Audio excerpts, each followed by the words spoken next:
দিলাম, সারা জীবনের মতো। আমাদের দুজনকে এমন কিছু একটা করতে হবে যাতে এই বাড়ির সকলের মুখে আবার হাসি ফুটে ওঠে, যাতে এই বাড়িতে আবার ভালো দিন ফিরে আসে।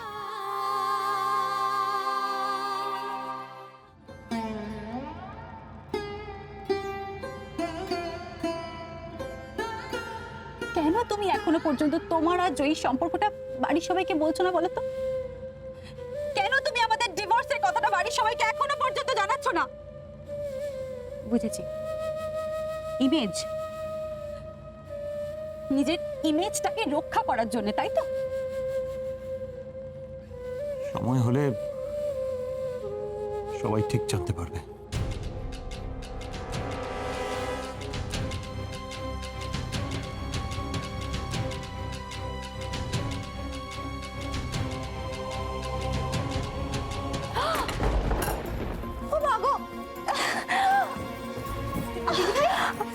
কি হয়েছে তো? কি তোমার হাতটা একবার পুড়ে গেছে? আরে তেলটা পড়লো কি করে? শুধু তুমি এত অন্যমনস্কভাবে কাজ করো না। কতটা পুড়ে গেছে হাতটা। নাদিয়া, কিচ্ছু সেরকম হয়নি, একটু ছ্যাঁকা লেগেছে, ও নিজে থেকে ঠিক হয়ে যাবে, ছেড়ে দাও। এটাকে তুমি ছ্যাঁকা বলছো? হ্যাঁ, হাতটা এতটা পুড়ে গেছে, তুমি জল লাগবে। জল কোথায়? ওই তো জল। সত্যি ওটা পুড়ে গেছে না? তা তো হাতটা দাও দেখি। দেখি। কিচ্ছু হয়নি, আমার জ্বালা করছে না দিয়া, একদম জ্বালা করছে না। কেন মিথ্যে কথা বলছো? জ্বালা তো তোমার করছে দিদিভাই। দিদিভাই, তোমার মনের কষ্টটা যত নিজের মধ্যে চেপে রাখবে তত যন্ত্রণা আরো বাড়বে। তার থেকে কাউকে না বলো, অন্তত আমাকে বলো, দেখবে তোমার মনের কষ্টটা অনেকটা হালকা হয়ে যাবে দিদিভাই। সব মানুষ হালকা হতে চায় না দিয়া, বুকের ভেতরে এই দুঃখের পাথরটা বুকটাকে ভরিয়ে রাখে, জানো? তখন মনে হয় কি বলতো, সুখ না থাক, আনন্দ না থাক, এই দুঃখটা তো আছে। এখনো তো সবকিছু শেষ হয়ে যায়নি। দিদিভাই ছাড়ো, তুমি এসব জটিলতার মধ্যে ঢুকো না। তুমি ঘরে যাও, আমি রান্নাটা সেরে ফেলি বরং। কি তুমি রান্না করবে? মানে হাতের এই অবস্থা তুমি রান্না করবে বলছো? একদম না, আমি রান্না করছি। নাদিয়া, তুমি রান্না করো না, মা যদি দেখে ফেলে মা কিন্তু ভীষণ রাগারাগি করবে। মা দেখলে কি করবে?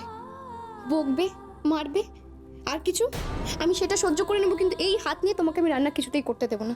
আগে আমি তোমাকে ওষুধ লাগিয়ে দেবো, তারপরে। কেন তুমি ওষুধ লাগাবে কেন দিয়া? বাড়িতে তো আমি আছি, আরো 5 জন আছে। তারা তিস্তার কথা ভাববে, তারা তিস্তাকে দেখবে। তুমি এসবের মধ্যে ঢুকো না, তুমি শুধু মন দিয়ে তোমার খেলাটা খেলো। মা, মা, আমি তোমার কাছে হাত জোড় করছি। না না না, আমার সামনে তুমি হাত জোড় করবে কেন? তুমি এখন কত বড় মানুষ, তোমার ছবি বেরোচ্ছে পেপারে, ইন্টারভিউ বেরোচ্ছে। দিয়া, তুমি সংসারের ব্যাপারে মাথা গলিও না, তুমি মন দিয়ে তোমার খেলাটা খেলো। সংসারের এই চাল ডাল তেল নুন হলুদের মধ্যে ঢুকলে তোমার মনোসংযোগ নষ্ট হবে, তাই না? তিস্তা, তুমি আমার সঙ্গে এসো, আমি তোমাকে ওষুধ লাগিয়ে দিচ্ছি। অন্য কারোর এ ব্যাপারে নাক গলানোর কোনো দরকার নেই।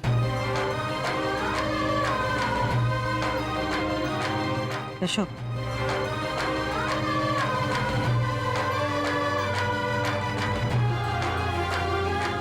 কি হলো? এসো।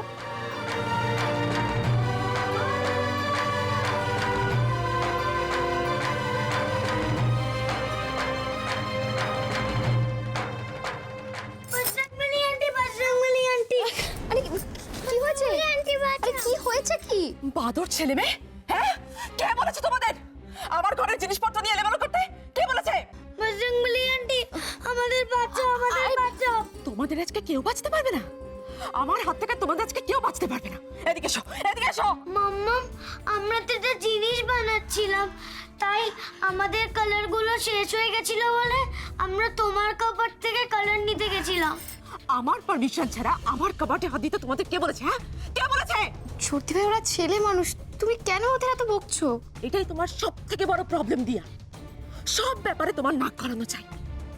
এই শোনো, আমি আমার বাচ্চাদেরকে মারবো, বকবো, যা ইচ্ছে করবো। Who the hell are you? হ্যাঁ, সত্যি ভাই অন্যের উপর রাগটা তুমি নিজের ছেলে মেয়েদের উপর কেন প্রকাশ করছো? তোমার কোনো কথা আমি শুনতে চাই না দিয়া, কোনো কথা না। কিন্তু আমি যে তোমাকে কয়েকটা কথা বলতে চাই ছুটি ভাই। মেঘ বৃষ্টি, তোমার কালার পেন্সিল পেয়ে গেছো, এখন যাও তোমার ড্রয়িং করো। হ্যাঁ, যাও যাও।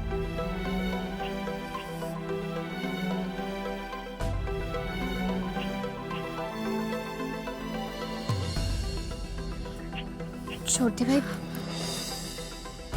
ছোটি ভাই দেখো, তোমার অসন্তোষের কারণ আমি জানি, আর আজ যেটা ঘটেছে সেটা নেহাতি একটা অ্যাক্সিডেন্ট। তবে তুমি কিছু চিন্তা করো না, আমাকে একটু সময় দাও, দেখবে আমি সবটা ঠিক করে। Stop it, দিয়া! Just stop it! আমাকে তুমি একদম দয়া দেখাতে আসবে না, একদম না। ঠিকই তো, ঠিকই তো। যেদিন থেকে তুমি এ বাড়িতে এসেছো সেদিন থেকে আমার বেবির জীবনে একটার পর একটা ছোট বড় মাঝারি ঝড় লেগেই আছে, লেগেই আছে। আপনি বোধহয় একটু ভুল বললেন। দিয়া নয়, যবে থেকে আপনি এই বাড়িতে এসেছেন তবে থেকে আপনার বেবির জীবনে ছোট বড় অনেক রকমের ঝড় লেগে রয়েছে। আচ্ছা, শ্বশুরমশাই তো কাল কিংবা পরশু ফিরছেন, তাই না? আপনি বাড়ি যাবেন না? নিখিল, নিখিল, তুমি আবার মমকে তাড়িয়ে দিচ্ছ? দেখুন, আপনি এতদিন এই বাড়িতে রয়েছেন খুব ভালো, কিন্তু শ্বশুরমশাই ফিরলে ওনারও তো আপনাকে প্রয়োজন। আর এটা তো হাজার হোক আপনার নিজের বাড়ি নয়, এটা অন্যের বাড়ি, তাই না? ভাইয়া তুমি এটাকে অন্যের বাড়ি কেন বলছো? এই বাড়িটা তো রাগিনী আন্টিরও বাড়ি। রাগিনী আন্টির যতদিন ইচ্ছা এই বাড়িতে থাকতে পারে।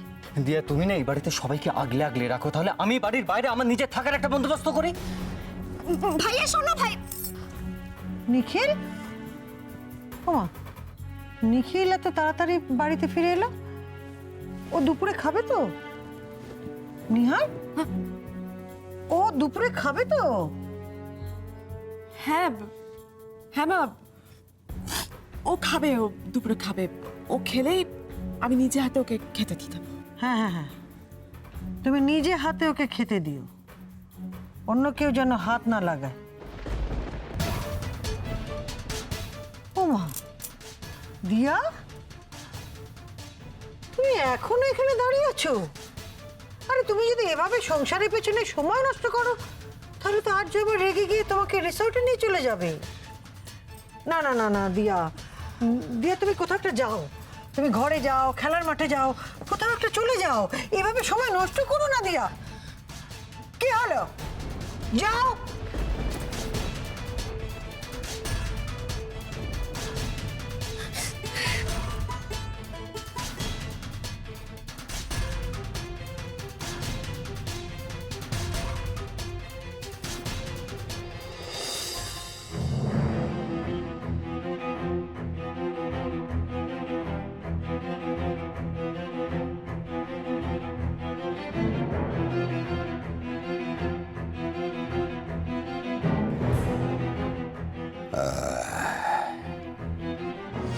এইটা হচ্ছে মায়ের প্রপার সই, প্রপার সই। আমাকে একটু মক্স করে নিতে হবে, তারপরে সেইটাকে মায়ের সই বলে চালিয়ে দেবো।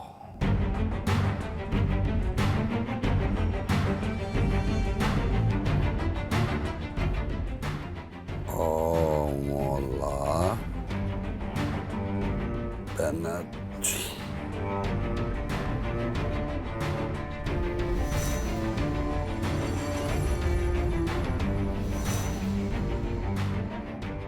অনেকটা কাছাকাছি হয়েছে, অনেকটা।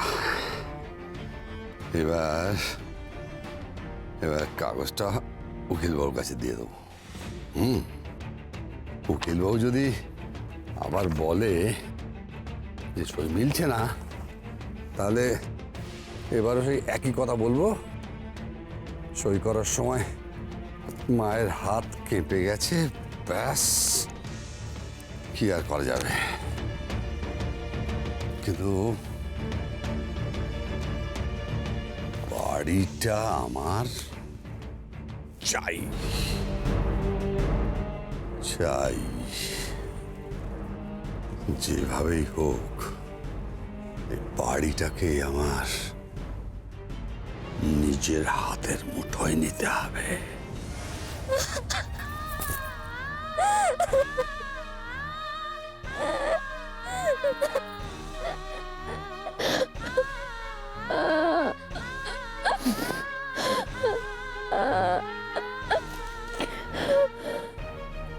কি হলো দিয়া, তুমি কাঁদছো কেন? না, কাচ্ছি না। তোমার ব্যাংকের কাজ ভালোভাবে মিটলো? তুমি বসো, আমি তোমার জন্য জল নিয়ে আসছি। শোনো শোনো, দাঁড়া দাঁড়া, কোথাও যাবে না তুমি। কি হয়েছে বলো তো? কিছু না। দিয়া, মায়ের রাগ এখনো পড়েনি, জানো তো? মা আমার সঙ্গে ভালো করে কথা পর্যন্ত বলছে না, বাড়ির কোনো কাজ করতে দিচ্ছে না আমাকে। আচ্ছা আচ্ছা, তুমি তো বলেছিলে যে মায়ের মন ভালো করার জন্য একটা আইডিয়া ভেবেছো। কি ভেবেছো তুমি বলো না গো, কি ভেবেছো? ভেবেছি, প্ল্যান একটা ভেবেছি। দেখো, আমরা যা করেছি তার জন্য তো মাকে আমরা সরি বলেছি, ক্ষমা চেয়েছি, কিন্তু এবার আমরা সরি বলবো সেটা একটু অন্যভাবে। অন্যভাবে? কিভাবে?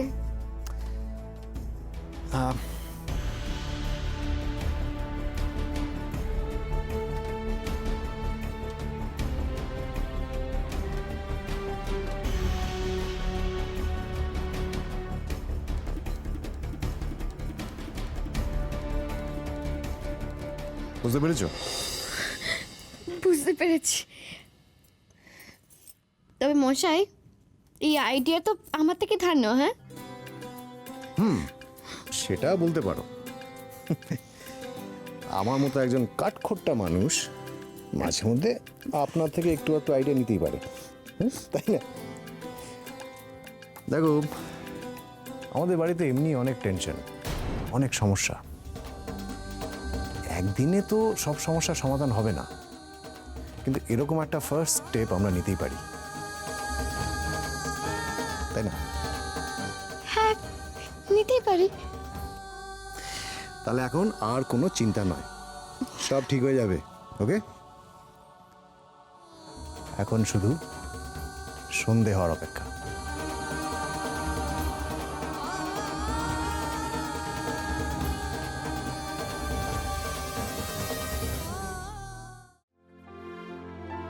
বিপিনদা, আমাকে একটু চা দাও।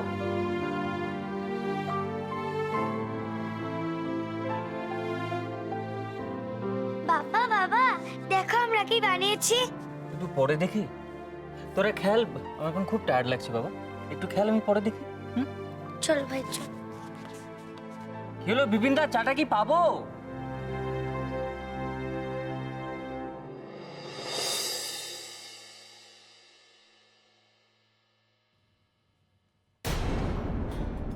বিপিনদা, তুমি কি আমাকে চাটা দেবে? কেন বাবা, কেন? এই তো নিহার তোমার জন্য চা নিয়ে এসেছে। নাও নাও, চাটা নাও বাবা, চাটা নাও। আসলে তোমাদের দুজনের মধ্যে কোনো একটা অশান্তি হয়েছে, কেন জানি না, কিন্তু একটা জিনিস জানি, যে তাতে আমার বেবি খুব মনোকষ্টে ভুগছে। ভাগ্যিস আপনি জানেন না, জানলে আপনিও খুব মনোকষ্টে ভুগতেন আর ভাবতেন আপনি কিভাবে নিজের মেয়েকে মানুষ করেছেন। বিপিনদা, আমি কি চাটা বাড়ির বাইরে গিয়ে খাবো? বিপিনদা, আমারও এক কাপ। বিপিনদার ঠাম্মার ঘর একটু ব্যস্ত আছে, তোমরা বসো, আমি তোমাদের চা করে দিচ্ছি। শোনো, তোমার হাতটা এভাবে পুড়লো কি করে? মনটা যেভাবে পুড়ছে সেই তুলনায় তো এই হাতের পোড়াটা কিছুই নয় রক্তিম।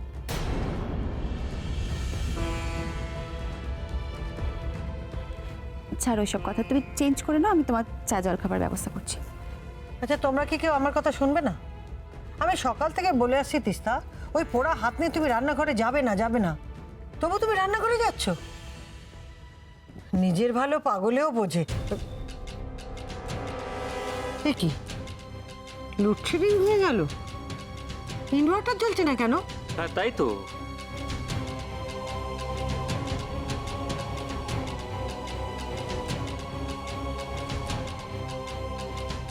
কে কে ওখানে? কে ওখানে?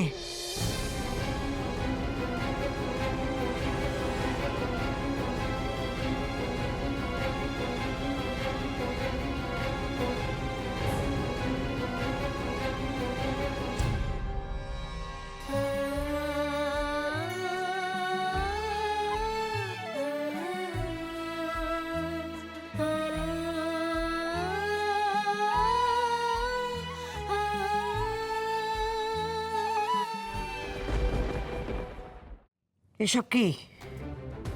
এসব আদিক্ষেতে আমার একদম পছন্দ নয়। ও বৌমা, একটু দাঁড়াও না, দাঁড়াও না। দেখো না কিরকম বাস্কপ ফেঁদেছে, একবার দেখো না।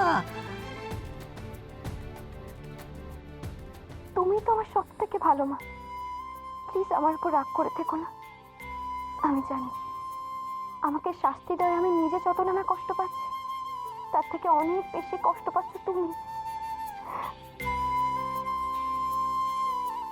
আমরা খুব খুব সরি মা, প্লিজ ট্রাস্ট আস। এছাড়া আমাদের কাছে আর কোনো উপায় ছিল না।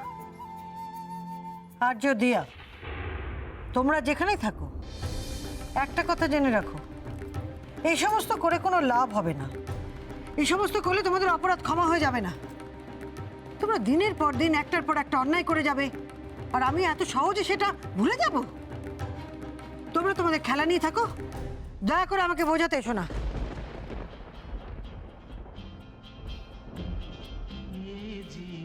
আমি আমার ছেলেকে চিনি, একবার বাড়ির বাইরে বেরোলে না বাড়ির কথা মনে থাকে না। চলো ওখানে বসবে, চলো আমি তোমাকে খাইয়ে দিচ্ছি, কেমন? বস।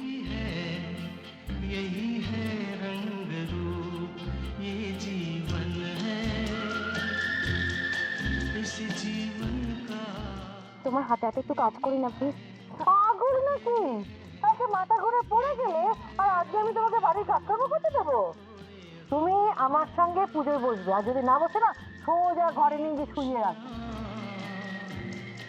আমি তোমাকে চ্যাম্পিয়ন করার দায়িত্ব নিলাম। দিয়া, তুমি আজ থেকে ব্যাডমিন্টন খেলবে, আর শুধু খেলবে না, জোর কদমে খেলবে আর জিতবে।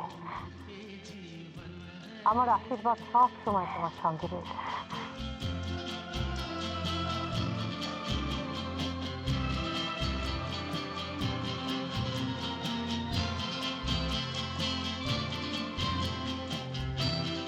তুমি পারো না আমার সেই মনের বিশ্বাসটাকে আবার ফিরিয়ে আনতে? তুমি পারো না? বলো না।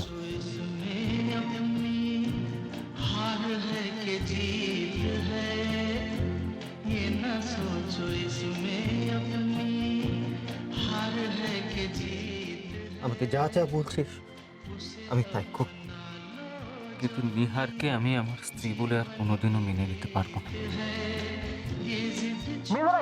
নিখিল কি হচ্ছে বলতো? এটা কি তখন তুই কম্পিটিশন করে ক্রিসমাস ট্রি সাজাবি সাজাবি করে আমাকে আটকে রাখলি, আর এখন নিজেই কাজ না করে ফাঁকি মারছিস, ছবি তুলছিস। বলছিস কি? আরে আমার ভালো একটা মুহূর্ত ক্যাপচার করে রাখো, আমি ছবিটা তুলতে একটা সেলফি তো তুলতাম।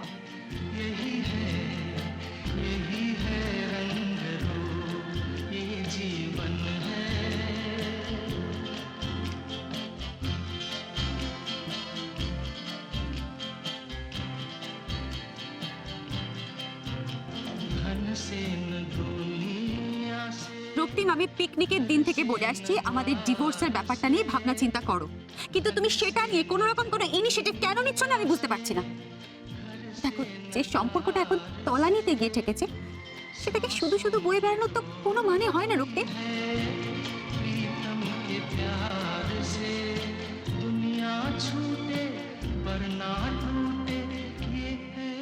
এসব করে কোনো লাভ নেই আর্য।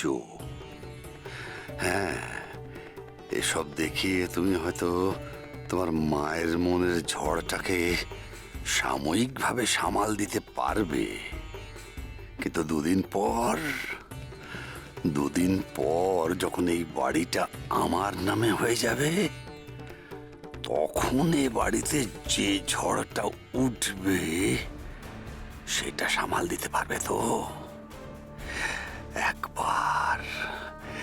একবার শুধু স্ট্যাম্প পেপারে আমার করা জাল সইটা উকিল বাবু অ্যাপ্রুভ করে দিক, ব্যাস। দিয়া হলো আমার ঘরের লোক, ওকে কি আমি এত সহজে যেতে দিতে পারি? ও না থাকলে আমার আর্যর জীবনটা শেষ হয়ে যেত, আর আমার আর্যর যদি কিছু হতো আমিও শেষ হয়ে যেতাম। ও তো আমাদের দুজনকে বাঁচিয়েছে। বন্ধ করো, এই সব কিছু বন্ধ করো। কি ছেলে মানুষ হচ্ছে এখানে? বন্ধ করো।